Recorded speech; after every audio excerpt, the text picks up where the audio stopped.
So the next big event in Roman history, which we're told starts straight away, we're not told exactly, but within days or weeks, or certainly within months of the whole Jugurtha thing coming to a conclusion, the next massive military event takes place. And that is that out of nowhere come two giant tribes of Germans. We're not sure if they were actually Germans or whether they were sort of Celts or a mixture, an admixture of Celts and Germans, come crashing down out of the sort of unknown northern reaches of what today we would call Germany. Giant hosts come crashing down into the Roman world, into Transalpine and Cisalpine Gaul, in the Alps region, and the numbers are crazy. Maybe 300,000 fighting men, and many, many more women and children and camp followers. 300,000, that's crazily big. You know, that's sort of Attila the Hun big, or bigger. That's Genghis Khan big, or even bigger. It's crazily big. And so, well, it's an existential threat to Rome immediately. And the Romans had some armies up there, and they just get beaten. Dan Carlin says smashed, and really smashed. 5 different times, 5 different commands are sent up to try and deal with these German tribesfolk, the Cimbri, the Teutones, and the Ambrones, and maybe some others. 5 different times Roman armies get bashed up. That hasn't happened in a long time. Rome's not used to that at this point. Last time they were fighting anyone that could even stand any hope of defeating them, the likes of Carthage, the likes of Pyrrhus, the likes of all the armies of Greece and Anatolia in the 140s, Rome bested them with ease. With ease. So they are not used to sending 5 separate armies to anywhere and losing. So they're scared. You know, it's not since the days of Hannibal, really, in the 200s, the 210s, the 220s. It's not since those days where Rome has faced any kind of proper existential threat like this. There's shades of Brennus. If anyone knows their even older Roman history, a Celt from Gaul called Brennus came down through the Alps. That's the last time Rome itself, the eternal city, the mother city, had actually been conquered and invested, was Brennus, a few hundred years before this. You know, Hannibal had a good crack at it, but never actually succeeded. Well, now it looks like maybe these Germans, if they were indeed Germans, the Cimbri and the Teutones, maybe they're going to cross the Alps, come down into the Po Valley, get all the way to Rome, and sack Rome. It's an actual possibility. And I'll let Plutarch pick up the narrative. He says this, quote, "Soon, however, all envies, hatreds and calumnies against Marius were done away with and forgotten. Danger threatened Italy from the west. Rome required a great general and sought a helmsman to save her from the tempest of war. At the consular elections, no one showed any interest in the candidates from great or rich families, and Marius, in spite of being absent from Rome, was proclaimed consul." So that's consul for the second time. There's like, oh no, we've got this existential threat coming down from the west, from the north. We can't risk it by putting some aristocrat, some untried aristocrat in charge of a consular army. We need a tried and tested man of steel. Marius, he's the obvious choice. It's a no-brainer. He sort of is the army in a way. The army love him, he loves them. He doesn't really lose so far. He just finished up the war with Jugurtha that no one else could do, never mind that it was actually Sulla. He's just won in North Africa finally. We need someone that can actually stand up to these Germans. So even though Marius has just been consul, and you can't really be consul for a second time straight after in 2 consecutive years, but we're going to do that anyway because it's not completely unprecedented. Again, in the age of Hannibal, they'd done it. Scipio Africanus, I think maybe Fabius as well. In times of extreme peril, there was precedent, so they just re-elected Marius for his second consulship. Plutarch goes on, It was only just after the news had arrived of the capture of Jugurtha that reports began to come in about the Teutones in the Cimbri. At first, what was reported about the numbers and strength of the invading armies seemed incredible. Later it appeared that rumour fell short of the truth. 300,000, and most historians think it isn't exaggerated, it probably was in the order of 300,000. 300,000 armed warriors were on the march, and hordes of women and children in much greater numbers were said to be marching with them. A whole people's, this is like migration level event, all seeking land to support such vast hosts and cities in which to settle and live, just as, before their time, as they had discovered, the Gauls had seized the best parts of Italy from the Etruscans and were still occupying it. Who these people were, and from what part of the world they had set out from, to fall on Gaul and Italy like a thundercloud, no one knew, for they had no contact with other peoples, and had already travelled a very great way. The likeliest guess seemed to be that they were some of the German tribes, whose territory extends up to the Northern Ocean. This conjecture was based on their great size, the light blue colour of their eyes, and the fact that the German word for plunderer is Cimbri." End quote. So it's very interesting to see, and historians always argue about this sort of thing, how sort of small and insular the ancient world was. You know, some historians say that, no, in a long time before this, even in the Bronze Age, there was all sorts of communication all over Europe. You had people travelling from India to Britain in the Bronze Age. So the idea that the Romans in the Late Republic or Middle Late Republic could have no idea about the Germans or could have no idea about any of the peoples that were north of the Rhine or the Danube, that can't be true. And then other historians say, no, it is true. The ancient world in all sorts of ways was very, very insular. It's very sort of small. And you know, Plutarch says, there's no reason to distrust Plutarch's word. There's no real reason to think he's lying when he said we didn't really know who they were. Not exactly, anyway. I won't read it, but he goes on to say that there's lots of different theories on who they were. Were they actually like Scythians, i.e. from sort of more like Central Asia, or from the Eurasian steppe? Were they sort of a mixture of Celts and Scythians? Were they sort of true Germans? And anyway, we're not really sure what we mean by Germans. You know, Tacitus writes the Germania, but that's much later. That's more like in the age of Hadrian, a few hundred years after this. So the Germans, if you believe Plutarch and Appian and other peoples, things that Pliny wrote, for example, that the Romans at this stage didn't really have much of a clue about the Germanic peoples. And so when these Teutones and Cimbri and Ambrones come crashing down out of the German swamps and forests, it's a shock. Plutarch gives us a bit of a description of them. He says, quote, "Their courage and daring are irresistible. In their fighting they rushed into battle with the speed of a raging fire. Nothing could stand up to them, and all who came in their way were carried off as the booty and spoils of war. Even large Roman armies and their generals, stationed to protect Transalpine Gaul, had been ignominiously destroyed. Indeed, it was the poor account given of themselves by these Roman armies which had encouraged the native tribes to sweep on to Rome. For having conquered all who opposed them, and having won great quantities of booty, they made up their minds not to settle down anywhere until they had destroyed Rome and ravaged the whole of Italy." Well, the Romans are truly scared of them. They seem to be giants, physically much bigger men. And they've got these blue eyes and blonde hair, which for some reason the Romans found sort of alien. They say that even the little kids that have, you know, super blonde hair, it's so blonde that it's white, like old men. You know, like almost that peroxide blonde, white, sort of platinum white blonde. The Romans hadn't really seen that sort of thing before, and it was alien and weird and scary to them.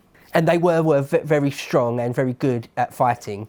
And the Romans, you know, quite often are happy to give credit where credit's due. They saw and recognised a worthy adversary.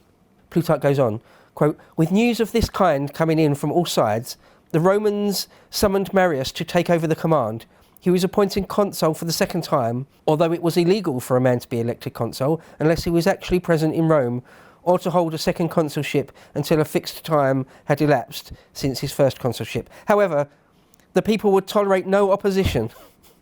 I mean, just that line there, you can imagine a bit of panic, a bit of turmoil politically in Rome. Plutarch doesn't go into any more detail, but the people would tolerate no opposition. Marius was their man, and they were going to have him as a consul for a second time, come what may. Plutarch goes on, this was not the first time they considered that the law had given way to the general interests, and there was no less cogent reason for it to do so on the present occasion than there had been at the time when, contrary to the law, they had made Scipio consul. That's Scipio Africanus, the Scipio Africanus. Then they had desired the overthrow of Carthage, now they feared for the destruction of Rome, end quote. So Marius raises a new army. He has his triumph with Jugurtha, and then he sort of immediately is told to raise a new army and get back out there and make sure the Germans don't enter Italy, defend the Alpine passes at all costs, or in fact take it to them, go into Gaul, southern Gaul, and take the war to them. And so he raises a new army, and we're told he gets, quote, a stroke of luck, because where this Germanic, or perhaps Celto-Germanic army could have swept straight down into Italy, they actually decide, we don't know why, they decide to first veer off into Spain and sort of plunder and pillage Spain a bit, northern Spain. I think maybe the Pyrenees are much easier to cross than the Italian Alps. But they make it clear they are going to invade Italy at some point. But for now, for this year, or two, in fact two, they're going to plunder Spain. So it buys Marius and the Romans a little bit of breathing space. And so he gets a year, or more like 2 years, to train up an army. His mules, Marius's mules, that's where that term comes from. He makes them carry all their own stuff like mules and works them like a pack animal. But they respect him for it.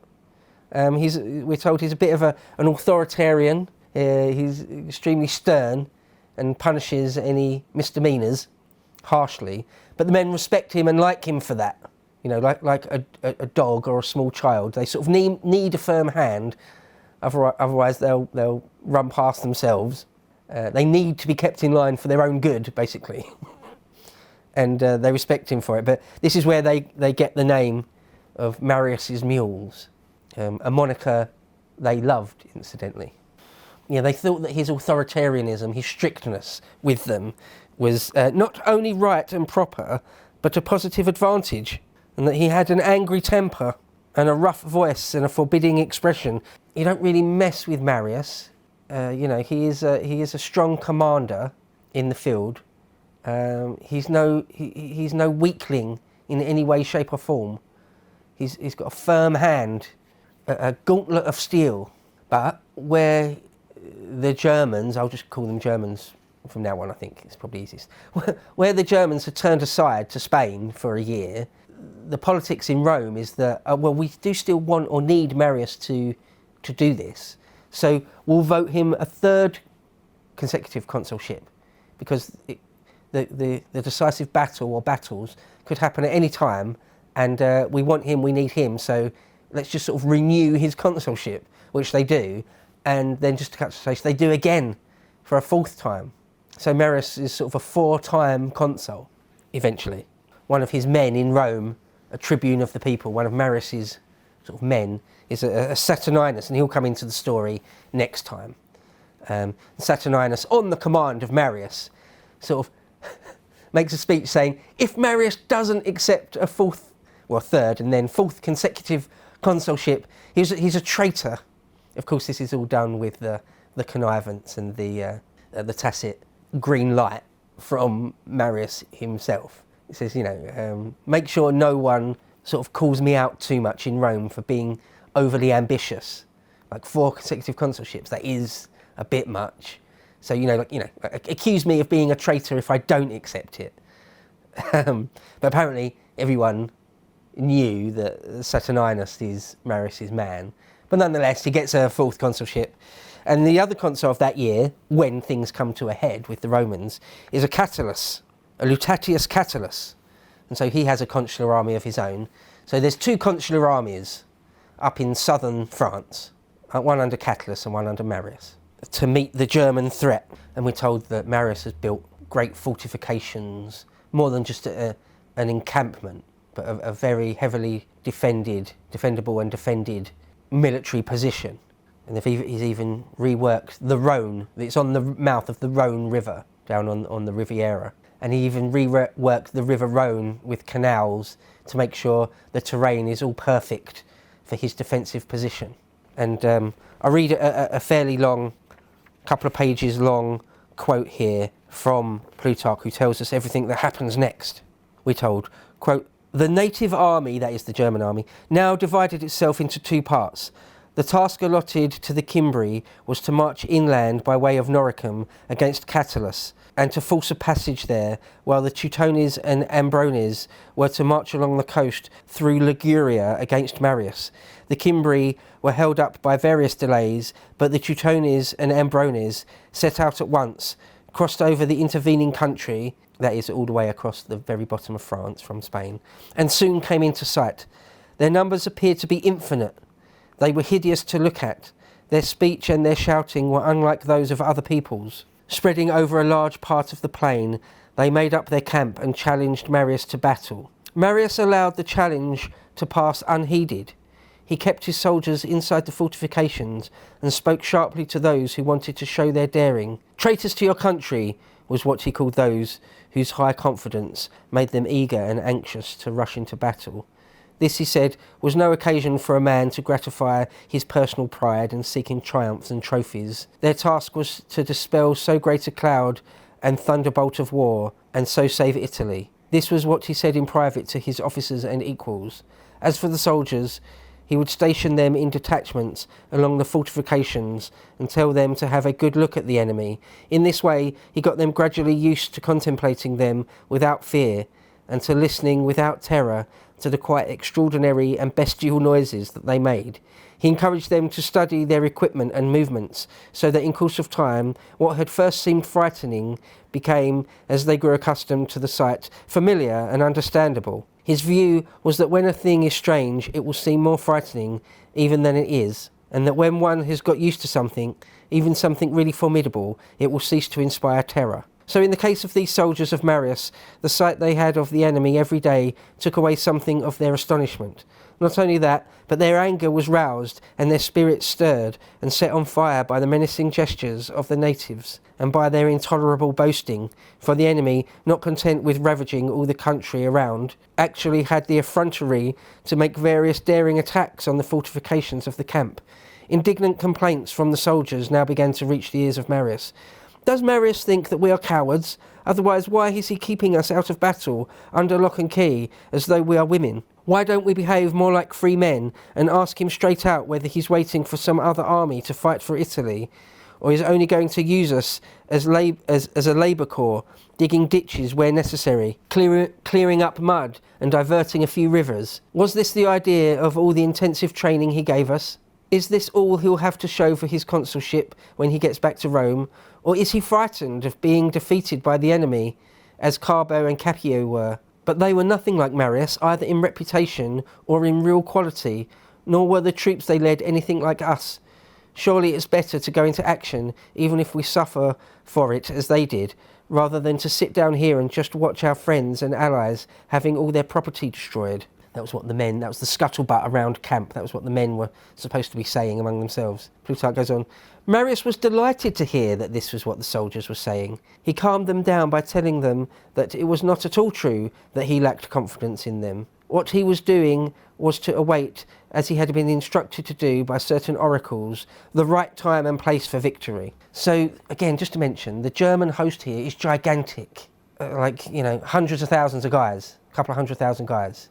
Even though it's been split up into a couple of different army corps, we might call it. Still, the one Marius is looking at, staring down the barrel of, is still gigantic.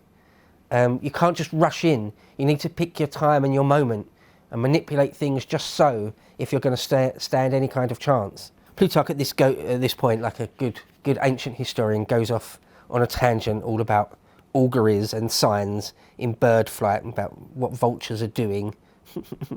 And about what some particular Syrian woman called Martha, who could tell the future, that Marius really liked and trusted, all sorts of things that she said and did, but I won't bore you with that. Back into the action. Plutarch tells us, the Teutones, meanwhile, seeing that Marius continued to make no move, attempted to take his camp by storm. They were met by showers of missiles hurled down on them from the ramparts, and after some losses, decided to march forward, hoping to cross the Alps without opposition. So they packed up their belongings and began to march past the Roman camp. There certainly one could see how enormous their numbers were, both from the length of their column and from the time it took them to go past. For they are said to have marched in a steady stream past the fortifications of Marius for 6 days on end. They marched close by the camp, asking the Romans with shouts of laughter whether they had any messages for their wives. For, they said, we shall soon be with them. I mean, that's menacing, isn't it? It's like, yeah, you didn't have the guts to come out and meet us in battle, therefore we're just going to go into Italy and rape your wives, and there's nothing you can do about it. To watch the full video, please become a premium member at lotuseaters.com.